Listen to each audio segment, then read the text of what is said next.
Hey there, welcome to Yarnspirations.com. In this video we're going to take a look at the Crochet Hexagon Afghan. This is a terrific project if you want something portable because you're going to make these individual motifs from the center out in 4 different colors of Caron Simply Soft, and then at the end we're going to sew them all up together, and I'm going to show you how to do that. So to get started you need Caron Simply Soft yarn in 4 colors, 3 balls of the main color, in our case that is the off-white, and then 2 balls each of the coordinating colors. We used chartreuse, light country blue, and Victorian rose. You'll need a size US H8 or 5mm crochet hook or size needed to obtain gauge, and of course you'll need the pattern. And as we like to do here at Yarnspirations, we have the pattern written out in text and also the individual motifs done in diagram form, so you can follow the diagram if you prefer. And then no matter how you make the motifs, you will assemble at the end following the color chart. So let's get started on the motifs. Alright, let's get started with our hexagon. We're going to work from the center out, and once again, whether you are following along with the stitch diagram or with the text, it's the same motif, and every single motif in this throw is the same. The difference is the colors that you're going to work in. So once you get the hang of this, you can just make your motifs over and over and over again, following the directions for the colors. So we're going to begin with chain 6, join with slip stitch in the first chain to form a ring. Then we're going to chain 3, double crochet 2 together, and if you get confused about the symbols, they're drawn out for you up here. Then it's chain 3, double crochet together, double crochet 3 together all the way around. When you get to the end, now this is unusual. Instead of joining with a slip stitch in the top of the first stitch, as is very common with pieces in the round, you're actually going to join the round by placing a half double crochet in the top of that first stitch, and the reason you're going to do that is to give you a space, so that when you chain 3 you have some place to put the first double crochet 2 together. So the reason you're doing that is because you want your yarn to be over here, not all the way over here. So let's take a look at that on camera and it will all make more sense. So the first thing was chain 6, join with a slip stitch in the first chain to make a ring. Remember, I tension my yarn a little differently than a lot of people. Don't worry about it. You tension the yarn the way you do it and all shall be well. So first round, chain 3, 1, 2, 3, double crochet 2 together, so that's yarn over, insert your hook in the ring, pull up a loop and do that again, yarn over, insert your hook in the ring and pull up a loop. And then we're going to yarn over and pull through all the loops on the hook. And then it's chain 3, 1, 2, 3, double crochet 3 together.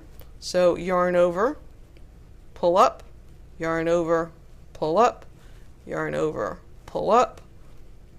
That's 3 times. Yarn over and pull through everything. And we're going to do that a total of 5 times. 1, 2, 3. 1, 2, 3. And we're going to go all the way around. 1, 2, 3. Chain 3, 1, 2, 3, pull it through all of them,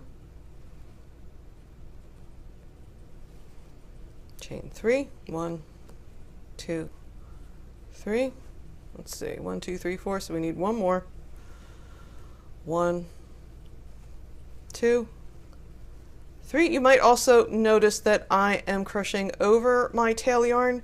You don't need to do that if you don't want to. However, it's going to make weaving in ends a little easier later. So let's go over. So we did the chain 3 and the double crochet 2 together, then it was chain 3, double crochet 3 together 5 times. So that's 1, 2, 3, 4, 5.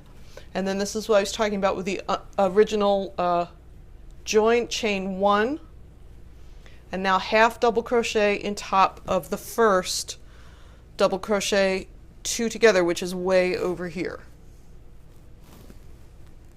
And actually the pattern says join in the top of the first double crochet 3 together. So while we made the mechanics of the double crochet 2 together, the chain and the double crochet 2 together count as one double crochet 3 together. So that's why it says join with a half double crochet in the top of that first stitch, but you know it's the first stitch.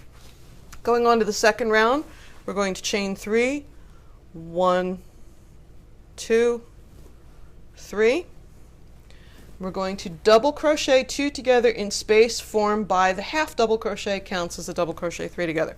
So you're working essentially in the space that that half double crochet created. So yarn over, go in the space and pull up a loop, yarn over, go in the space and pull up a loop, yarn over and pull through everything, because with that chain 3 at the beginning and the 2 together, that counts as a double crochet 3 together. Chain 3, 1, 2, 3. Now it says double crochet 3 together, chain 3, double crochet 3 together in next chain 3 space. So we're going to do the 3, 1, 2, 3, chain 3, 1, 2, 3, 1, 2, 3 in the same space. Then it says repeat from star or asterisk. So we're going back to that star. 1, 2, 3, and then double crochet 3 together, chain 3, double crochet 3 together in the next space, and we're going to do that all the way around. 1, 2, 3, 1, 2, 3, 1, 2, 3. So we're going to do that all the way around, and then we're going to join the second round in the same way that we joined the first round. So after that last cluster, it will be chain 1 and then join the round with a half double crochet. Then you're going to go and do the third round, which is very similar to the second round. Same thing, you're going to chain 3 and put a double crochet 2 together in the space created by the half double crochet that you made. And you will follow either the chart or the text, go all the way around. And then at the end of the third round, you're going to change to double crochets. There'll be some double crochets going all the way around with some chains to make those hexagonal points. And then on the fifth round, you will have some single crochets in those double crochets. So the thing that I wanted to show you was that round join, which we did, and to help you figure out where to put that first double crochet 2 together. So go ahead and make a couple of motifs, and then I'm going to come back and I'm going to talk about different ways to assemble your throw. 2 more little tips about the fifth round. One is, since it tells you to put a single crochet in every double crochet and chain around, remember when you get to the chains that it's a chain 2, so 2 stitches are going to go in there. Now I went ahead and went in the chain 2 space instead of putting 1 in each individual chain. You can do whichever one floats your boat as long as you are internally consistent, by which I mean you do the same thing every motif and every time you come to that space. I just think going in the space is a little easier. And then if you're going to sew your pieces together with a tapestry, and once again we're going to look at some different joining methods in the next section of this video, when you end off your work, leave yourself a long tail that you can use for the assembly, and that will give you a few less ends to weave in later.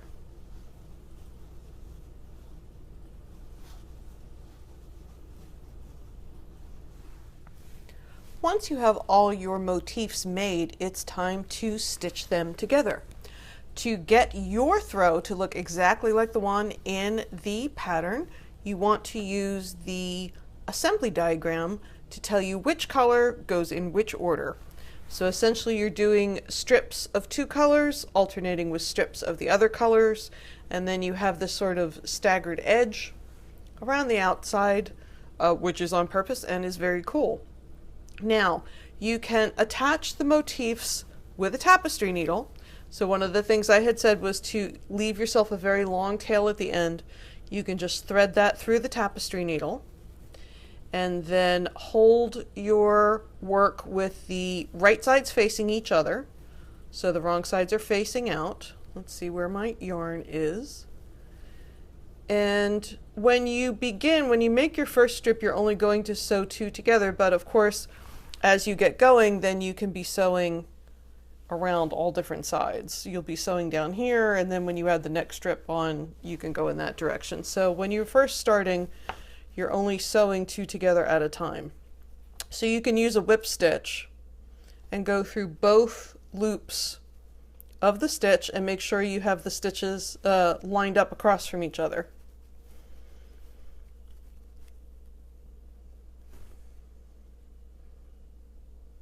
So that would be the whip stitch. What I like to do is go pretty loose at the beginning and then tighten it up. You don't want to pull too tightly, because if you do, then your seams are going to pucker. So I like to just go loosely and then go back with the needle and tighten it up as I go. So once I have a few stitches in that I like, then I can use the needle to sort of pull up and tighten. Now when I look on the right side of the work, I can see where the stitches are, but again, as long as it's consistent, you do the same all the way around, then that's not so bad. However, if you take a closer look at the sample that I showed you, you can see that the stitching is recessed and it has this little sort of corded edge around it. And how we did that was to slip stitch the squares together, or the hexagons together, instead of sewing them with a tapestry needle. And also, instead of going through all four legs of the stitch, we went through what we call the outer loops, the first and fourth. So to do that, I'm going to line my squares up in the same way that I did as if I was using the tapestry needle. So let's start with one of the corner stitches. And I have one of the corner stitches here. So I have my two corner stitches lined up. So now if you look at this, you can see 1, 2, 3, 4 loops. What I want to do is go through the first loop and the last loop only. And I'm going to get this started by just pulling a loop up. That's how I'm going to start. And I'm going to slip stitch across using the first loop and the last loop only. And I'm going to leave those center two alone. Now, once again, I don't want to pull too tightly because I want to make sure, now that's where the end off was, so I'm going to have to sort of scrunch in there to get that back loop. But that's okay, that's only going to happen once per round. It's where the join is.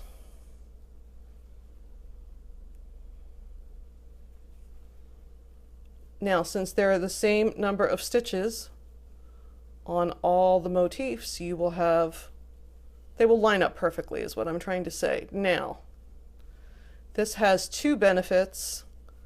One is it is a heck of a lot faster to do this than to use the tapestry needle. It just is. You get a little rhythm going and you're stitching away. But the other is when I open this up, the seam is recessed. You see how it's sort of squished to the back? It's not quite as obvious when the throw is being displayed, and I have this nice little ridge on both sides. You can see that on the one I just did, or also on our sample Afghan.